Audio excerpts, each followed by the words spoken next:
Nuk besoj që ndodhë kështu braktisje e fshatrave në përgjithësi, sepse njerëzit edhe po kthehen, ata që janë në perëndim, po ndërtojnë shtëpia në fshat,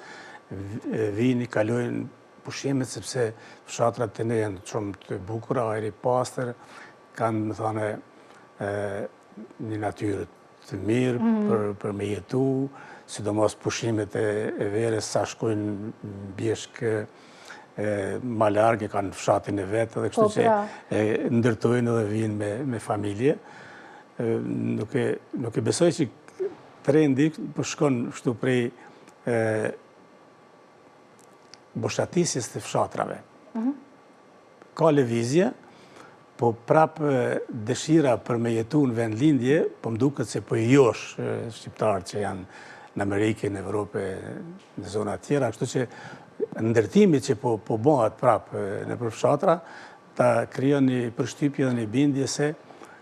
kanë me u kthy me u vendos, por shteti duhet me dhanë ma shumë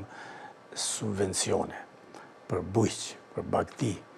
në atë kuptimin për bletari, sepse edhe ajo është një degë që ka mundësi në për fshatra me u zhvillu, dhe njerëz që merren me atë profesion me pas kushte të mira që të krijojnë një pasuni për familje dhe për rrethin. Edhe me pas një kujdes ndaj njerëzve të pasur që janë në Evropë, në Amerikë, ju kriju kushte shteti, me ju dhanë prona për sa është ato ligjet që janë në atë 9 vite pronë me shfrytëzu tokën, për me ndërtu diçka, me fillu me prodhu, se për ndryshe ne vetëm po merrem me tregti. Blej dikun shtetet e Ballkanit për rreth, lirë, shiten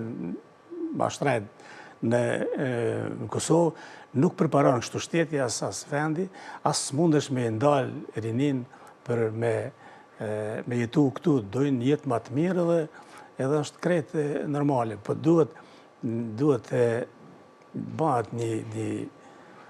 lloj investimi edhe